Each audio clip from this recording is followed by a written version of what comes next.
안녕하세요. 김영로 TV의 날짜 이야기입니다. 오늘은 그 3월 24일이 되겠습니다. 3월 24일은 이제 바로 금년에는 서해 수호의 날이 되겠습니다.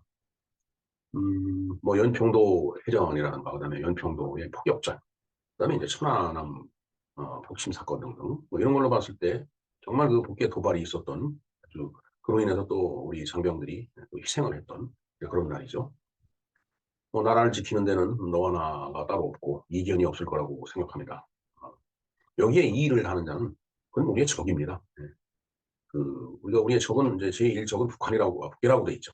뭐 어떻게 보면은 우리가 이제 늘 얘기하는 빨갱이들인데 국가의 안보를 지키는데 이의를 다는 자는 빨갱이나 다름없다라고 저는 봅니다. 그런 의미에서 서해 소의 날에 대해서 한번 알아보고요.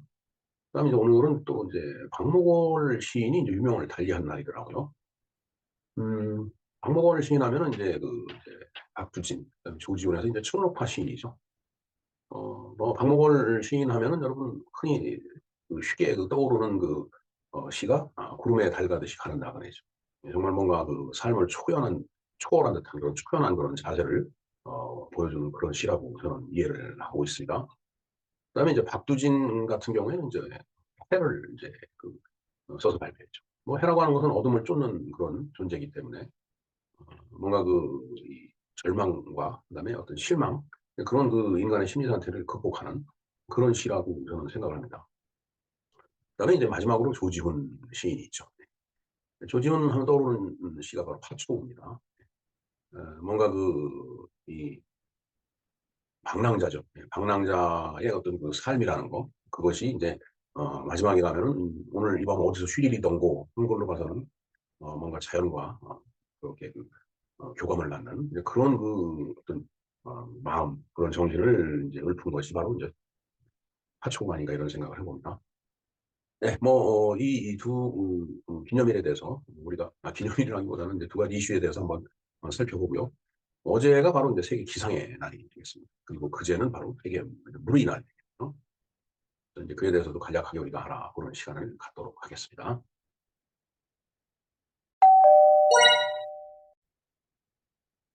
네, 서해 수호의 날에 대해서 우리가 한번 내용을 한번 정리를 해보겠습니다. 첫 번째 서해 수호의 날은 우리나라 기념일로 3월의 넷째 금요일로 2016년부터 기념일로 지내고 있다라고 돼 있네요. 네. 그러니까 넷째 금요일입니다. 그러니까 몇 월 며칠 이렇게 정해진 게 아니고 3월 넷째 금요일이니까 해마다 날짜가 좀 바뀌겠죠. 올해는 그래서 바로 24일이 넷째 금요일이기 때문에 서해 수호의 날이 됐습니다. 두 번째 보겠습니다. 배경이죠. 2002년 제2연평해전, 그리고 2010년 천안함 피격 사건, 2010년 연평도 포격 등 서해에서 발생한 북계 도발을 상기하면서 대한민국 국군이 서해 수호를 위한 희생을 기리고 국토 수의 결의를 다지며 국민의 안보 의식을 결집시키기 위한 목적으로 제정이 되었다. 예. 서해 수호의 날이라는 기념일을 제정하게 된 목적이 되겠습니다. 세 번째 보겠습니다. 더불어 현재 진행 중인 북계 위협에 맞서기 위해 나라를 지킨 영웅들의 숭고한 정신을 본받아 서해를 지켜내자는 의미 또한 내포가 되어 있습니다. 그렇죠. 예. 뭐 저런 의미가 없더라면은 빈 껍데기 기념일이 되겠죠. 네 번째 보겠습니다. 박근혜 정부는 2016년 1월 28일 황교안 국무총리 주재로 열린 국가정책조정회의에서 매년 3월 넷째 주 금요일을 서해 소의 날로 지정하는 방안을 확정했고, 이후 입법 예고와 법제 심사, 국무회의 심의 등을 거쳐 법정 기념일로 최종 지정이 됐다라는 얘기가 되겠습니다. 다섯 번째 보겠습니다. 서해 수호의 날이 3월 넷째 주 금요일인 이유는 국계 잠수정의 기습 어뢰 공격으로 승조원 104명 중 46명이 사망해 대한민국 국군이 피해 중 가장 컸던 천안함 피격 사건이 어, 있었던 날이기 때문이다라는 얘기죠. 그러니까 2010년 넷째 주 금요일이 3월 26일인데 그날 이 사건이 있었던 거예요. 그래서 넷째 주 금요일로다가 이 기념일의 날짜를 이제 정한 거죠. 2016년에는 당시 대통령이었던 박근혜 대통령이 연설을 했고, 2017년에는 황교안 대통령 권한대행경 국무총리가 연설을 했으며, 2018년, 2019년 이낙연 국무총리가 연설을 했다라고 되어 있네요. 그 이후에 행사에 참석하지 않은 정치인은 이념이 의심스러운 자들로 사료되며 그들은 참석 자격이 없는 자들이다라고 이건 뭐 어 이제 제 의견이죠, 말하자면은. 그러니까 여기에 보면은 박근혜 대통령, 그다음에 황교안 국무총리, 그다음에 이낙연 국무총리 이렇게 인제 이름이 거론이 돼 있는데 참석하지 않은 정치인, 그건 이념이 의심스럽죠. 안 할 이유가 없잖아요. 뭐 어디 외국을 나가 있는 것도 아니고. 그렇기 때문에 그런 사람들은 어 뭐 참석 안 해도 관계없죠. 참석할 필요도 없고 참석할 자격도 없는 자들이기 때문에 뭐 그렇게 크게 신경 쓰이지는 않습니다. 예. 그러면서 인제 그 오늘이 박목월이 인제 사망한 날이라고 되어 있습니다. 박목월은 굉장히 유명한 시인이죠. 바로 인제 충무파 시인입니다. 모두에도 말씀을 드렸듯이. 한번 박목월의 일대기를 한번 쭉 살펴보겠습니다. 자, 박목월은 1915년 1월 6일 날 태어나서 1978년 3월 24일 날 이제 그 사망을 했네요. 예. 시인이자 교육자라고 되어 있습니다. 한국 시문학의 대표적인 작가이며 토속적 이미지 작품을 많이 남겼다라고 되어 있네요. 그다음에 인제 조지훈, 박주진과 함께 발간한 청록집이 특히 유명하다 해서 청록파 시인이라고 하죠. 저희들이 어 국민학교 다닐 때, 중학교 다닐 때 뭐 이 청록파 시인에 대해서 많이 얘기 듣고, 그다음에 박목월 시, 조지훈 시, 박주진 시 많이 우리가 인제 접했죠. 예. 자, 박목월은 본명은 영종이고 필명이 바로 인제 모골입니다. 그러니까 지금 우리가 박목월, 박목월 그러지만은 그 모골이 인제 필명이 되겠습니다. 1933년 18 세에 애벽사의 잡지 어린이의 동시 통딱딱 통짝짝이 당선이 됐다. 동시에 됐다는 게 아니고 동시 어린 아이들을 위한 시가 당선이 됐다는 얘기입니다. 같은 해에 신가정 6월호의 그의 시 제비맞이가 또 당선이 됐네. 이것도 역시 동시였습니다. 1940 년에 문장 9월호에 가을 어스름 연륜으로 추천 완료되어 등단이 됐네요. 그다음에 1945년 대구 개성고등학교에서 교편 생활을 시작을 했습니다. 그리고 1946년 6월 해방된 다음에네요. 박목월, 조지훈, 박두진 3인과 유명한 청록집을 발간했으며 동시집인 박영종 동시집도 발간을 했다라고 되어 있습니다. 네, 우리에게는 뭐 인제 청록파 시인으로 많이 인제 알려져 있으니까 청록집 발간 해인 1946년 6월, 이게 의미가 있는 것 같습니다. 그다음에 1945 년부터 50 년대 말까지 그의 활동이 활발하던 시기다라고 되어 있습니다. 한번 볼까요? 1948 년에 목월은 한국문학가협회 중앙위원과 사무국장으로 취임해서 활동을 했다. 그리고 1950년 이화여고로 학교로 옮겼으나 6월에 6.25가 나자 한국문학가협회 별동대를 조직, 1953 년까지 공군 종군 문인단의 문관으로 군 복무를 했다라고 되어 있습니다. 예, 전쟁이 났을 때 회피를 하진 않았네요. 네, 전쟁이 끝나고 모골은 홍익대와 서라벌예대 중앙대 등지에서 강의를 했다. 그리고 1959년 4월 한양대 조교수가 되어 은퇴할 때까지 한양대학교에서 후학을 키우는 일을 계속적으로 담당을 하였다라고 되어 있습니다. 음, 한양대에서 인제 교수로 있었네요. 1977년 자신이 봉직한 한양대에서 명예문학박사 학위를 받았다라고 되어 있습니다. 그리고 1978년 3월 24일, 오늘이네요. 지병인 고혈압으로 63 세에 사망을 했네요.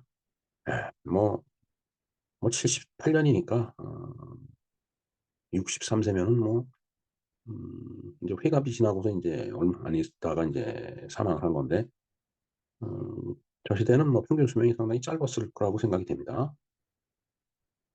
그다음에 인제 작품 세계를 한번 보겠습니다. 이 인제 정지용이 인제 평가를 한 그런 내용이 있습니다. "북에는 소월이 있었거니 남에는 박목월이가 날마다." 그러니까 김소월이 북한에 있었더라면, 그러니까 북쪽에 있었다라면 남쪽에는 박목월이 그래도 그에 견줄 만하다라는 얘기죠. 그만큼 박목월을 높이 평가를 한 겁니다. 자, "소월이 툭툭 붉어지는 석주기성조는 지금 읽어도 좋더니 모월이 못지않아 아기자기 섬세한 맛이 좋다. 어 민요풍에서 시에 발전하기까지 모월의 고심이 더 크다. 소월이 천재적이요 독창적이었던 것이 신경 감각 묘사까지 미치기에는 너무나 민요에 시종하고 말았더니 모월이 요적 개상 연술에까지 해서 시까지의 컴포지션에는 요가 머뭇거리고 있다." 요라는 얘기는 이건 노래라는 얘기죠. 민요 뭐 이런. 그러니까 그 시에 그런 어떤 컴포지션이니까 그런 요소들이 많이 들어 있다라는 얘기예요. 요쪽 주사를 충분히 정리하고 나면 모고르이 시가 바로 한국 시이다. 예, 정지용이 문장이라는 그러니까 뭐 잡지나 문예지 같은 거죠. 거기서 1940년 9월 달에 그렇게 이제 평가를 했네요. 그만큼 정지용이 봐서 어 이 박목월은 시의 세계가 어 뭔가 그 요적인 거, 그러니까 음 그 어떤 음악적인 감각 그런 게 그 포함된 그런 시로서 바로 그 "한국 시의 전형이다."라고 그렇게 인제 아주 높이 평가를 한 겁니다. 그 대신에 이제 또 부정적인 평가가 있습니다. 모고르의 시는 80 년대를 기점으로 비판을 받는 경향이 강해지는데 이는 그의 시가 가진 특유의 여린 서정성과 내면성 때문이다. 또 서정적인 시들을 많이 썼기 때문에 뭐 그런 평가를 받을 수는 있을 겁니다. 당시 시대적 상황에서는 그의 시는 부정적으로 읽힐 수밖에 없었다. 당시에 본격적으로 유입된 포스트 모더니즘의 영향도 무시할 수 없다는 얘기죠. 그렇죠. 사실 뭐 포스트 모더니즘 이 모더니즘도 그런데 포스트 모더니즘은 정말 아주 적나라하고 외설적이고 도전적이고 도발적이고 이제 그런 내용들이잖아요. 이 거기에 비해 보면은 박목원의 시는 너무 서정적이기 때문에 사람들이 '뭐 시가 이래?' 이렇게 인제 느낄 수밖에 없었다. 근데 이게 80 년대를 기점으로 한다는 얘기니까 뭐 우리에게 386 이라는 말이 있듯이 정말 80 년대에는 엄청난 시대적인 변화가 있었기 때문에 시의 세계도 그런 흐름을 타지 않았나 생각을 해 봅니다. 탈권위주의를 표방하는 시대적 경향은 당시 상당한 문학적 권위를 인정받던 모고르의 시에 부정적으로 작용할 수밖에 없었던 것이죠. 즉 시대적 경향. 이게 그렇죠. 네. 포스트 모더니즘이라는 게 진짜 그야말로 탈권위적이죠. 뭐 권위 높은 사람 앞에서 아주 머리를 조아리고 말도 조심해야 되고 아주 정형화된 말만 해야 되고 굉장히 예의를 갖춰야 되고 뭐 인제 이런 시대에 나온 인제 시고 박목월이 그 시대의 시인인데 80 년대부터 이 세상이 거칠어지죠. 그러니까 인제 이 문학에도 이런 포스트 모더니즘의 영향을 이제 받기 시작을 하다 보니까 모든 것이 거칠어지는 거예요. 그리고 뭐 권위 이런 것보다는 뭐 너도 나도 한데 어우러져서 그냥 어 흥청망청 뭐 온드레만드레 글쎄 적당한 표현인지는 모르겠지만은 그런 식으로 그 문학 사조로 흘러갔기 때문에 박목월 씨가 인제 이 시대부터는 부정적인 그런 평가를 받게 된다라는 그런 얘기가 되겠습니다. 그다음에 인제 긍정적인 측면을 한번 보겠습니다. 보궐의 시는 그 특유의 서정성을 바탕으로 한 순수 시로 주목을 받고 있다. 그렇죠. 서정적인 시를 써온 사람이 바로 박목월입니다. 특히 그의 시에 보이는 미학적인 측면은 한국의 현대 시문학을 풍성하게 해 주는 요소로 작용이 된다. 뭐 당연한 얘기가 되겠습니다. 그 시대에. 그다음에 그의 유명한 작품인 가정은 시인이며 동시에 한 가정이 가장이 고민하는 모습을 잘 드러내고 있다. 음. 음 그러니까 그 가정의 가장, 예. 가장이 고민하는 모습. 어떻게 보면은 참 그 시대를 살던 모든 사람들이 같이 느끼는 그런 감정이었을 텐데 이제 그런 것들을 그냥 적나라하게 이렇게 인제 표현한 이제 작품이 바로 이제 가정이다라는 그런 얘기가 되겠습니다. 그다음에 인제 기독교적인 색채가 있다라고 하네요. 모골의 시문학의 한 축이 토속적이고 서정적인 면이라면 다른 한 축은 기독교 신앙에 기반을 둔 절대자에 대한 신앙이다. 이게 인제 뭐 모골이 인제 기독교 신자였다라고 인제 본다라면 그럴 수밖에 없죠. 예. 유고 시집인 크고 부드러운 손에서 절대자에 의존하는 모습이 등장한다. 크고 부드러운 손. 주님의 손은 크죠. 또 주님의 손은 부드럽죠. 음 그러니까 이게 어떤 기독교적인 절대자에 의존하는 그런 모습을 그린 거기 때문에 그런 색채가 강하게 나타난다고 볼 수가 있겠습니다. 작품집을 한번 볼까요? 예. 첫 번째 청록집. 야 이게 아주 굉장히 유명한 시집이죠. 그다음에 인제 산도화, 보랏빛 소묘, 난 기타, 그다음에 산세알 물세알, 청담, 경상도의 가랑비, 어머니, 청록빛 기타 등등 그다음에 다수의 유고집. 유고집이라고 하는 것은 인제 모골이 인제 유명을 달리한 이후에 인제 제자들이 여기저기 인제 남아 있는 그런 작품을 갖다가 인제 하나의 시집으로 묶어낸 거죠. 그게 유고집이죠. 예. 윤사월이라는 시가 있죠. 저희 고등학교 1 학년 때 국어 교과서 어 그 1장 들어가기 전에 그 표지 뒤에 바로 이 나왔던 시가 이윤서월이에요. 그 참 이 시를 놓고 인제 막 인제 시를 해석해 주던 분이 인제 국어 선생님이 인제 계셨는데 글쎄요 지금 그 선생님의 그 조남이 지금 기억이 남질 않아 있네요. 예. 뭐 당연히 글쎄요 지금 뭐 연세 살아계셨으면 연세 꽤 되셨을 것 같은데 음 그분이 그 인제 여고에서만 계속 근무를 하시다가 처음 인제 남자 고등학교 오신 거예요. 근데 인제 수업 시간에 보면은 지금 목소리도 하고 그 여자 목소리 같았어요. 남자 선생님이었는데. 그러니까 워낙 여고에서 오래 계시다 보니까 목소리도 그렇게 변한 거 아닌가. 다들 그때 인제 우리 학생들이 다 그렇게 생각을 했어요. 여고에 오래 계시다 오셨기 때문에 그런 모양이라고. 근데 인제 학생들이 여성스러운 그 선생님 말을 잘 안 듣고 자꾸 인제 말썽 부리고 그러니까 한번 음 막 혼낸다고 인제 기합을 주고 막 그런 적이 있었는데 근데 아무리 화를 내셔도 목소리가 여학생 다룰 듯한 그런 목소리이기 때문에 무섭지는 않았어요. 하여튼 그때 책표지 다음에 앞표지 다음에 있었던 그 시로 기억이 됩니다. 윤사월이. 이게 눈먼 처녀사 뭐 해서 인제 음 하여튼 그런 내용이에요. 아주 뭐라 그럴까? 굉장히 서정적인 시였죠. 어? 그다음에 인제 '세상을 달관하는 것 같다.'라고 아까 말씀드렸던 '구름에 달가듯이 가는 나.' 이거 참 멋있는 시죠 진짜. 정말 한밤중에 구름 사이로 인제 달이 쫙 이렇게 지나가는 게 보일 때 그때 인제 우리는 박목월이라는 시인을 생각을 하게 됩니다. '아 저걸 보고서 그 나그네 같은 인생살이를 저렇게 읊었구나. 정말 멋있는 시어'라고 생각을 해 봅니다. 자 그다음에 인제 세계 기상의 날이라고 이제 말씀을 드렸는데 이 기상의 날은 국제연합이 세계 기상기구를 전문기구로 지정한 10 주년을 기념해서 제정한 날이다라고 돼 있네요. 1961 년부터 매년 3월 23일 세계 기상의 날로 지키고 있다. 바로 어제가 기상의 날이 되겠습니다. 세계 기상기구는 1873년 설립된 국제 기상기구를 전신으로 하며 1951년 유엔 전문기구로 편입이 되었다라고 되어 있네요. 그다음에 회원국에서는 매년 제시된 새로운 주제와 관련된 기상 행사가 이제 진행을 하고 있다. 기상 행사를 진행하고 있다.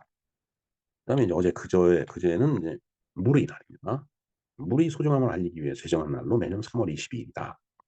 유엔은 1992년 세계 물의 날을 제정하고 1993 년부터 이날을 기념하면서 매년 물과 관련된 새로운 주제를 제시하고 있다.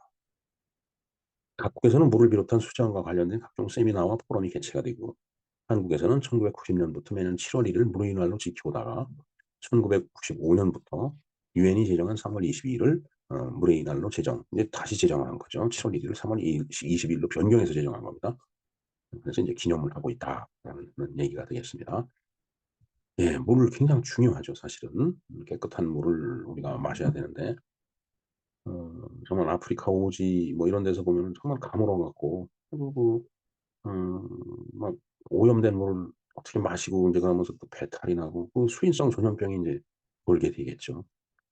그래서 인제 뭐 국경 없는 의사에서 인제 나가서 의료 봉사하고 그러는 걸 우리가 많이 접하게 됩니다. 하여튼 물은 굉장히 중요한 겁니다. 물을 보호하는 데 모두 신경을 써야 될 것 같아요. 자 이상 우리나라의 대표적인 시인 중에 한 사람인 박목월의 삶과 작품 세계를 한번 들여다봤습니다. 그리고 전날 기상의 날, 전전날인 물의 날에 대해서도 한번 공부를 해 봤습니다. 예. 이제 시란 3월 21일 날이 인제 시의 날이었었죠. 거기서도 인제 살펴봤지만은 어 시란 정서나 사상 따위를 운율을 지닌 함축적 언어로 표현한 문학의 한 갈래다라고 그렇게 인제 정의를 하는 거죠. 그래서 인간의 내면을 갖다 막 훑어내는 거예요. 훑어내 갖고서 그걸 글로 표현을 해 주는 거죠. 아주 엄청난 몸부림입니다. 그래서 저런 함축된 언어로 된 시어를 딱 봤을 때 그걸 읽었을 때 뭔가 자신이 경험을 하고 자신이 살아오면서 겪어왔던 그런 내용하고 뭔가 감정적으로 정서적으로 일치가 된다 그러면 거기서 큰 감동을 느끼죠. 그게 시의 힘이라고 봐요 저는. 하여튼 뭐 우리가 인제 오늘은 박목월에 대해서 얘기를 했지만은 뭐 박목월뿐만 아니라 여러 시인들의 작품이 있죠. 지난해에 노천명에 대해서도 한번 얘기를 했었지만은 어찌 됐든 이런 여러 시인들의 작품을 통해서 그들의 시어를 접함으로써 마음의 평화를 찾는 삶의 여정을 어 지속할 수 있기를 바라는 그런 마음이 간절합니다. 네, 이모티콘이 아주 빙글씩 웃고 있네요. 네. 이게 '마음의 평화를 찾으면 저렇게 표정이 즐거워지지 않을까.' 이런 생각을 해 봅니다. 네. 김영로 TV의 김영로였습니다. 감사합니다.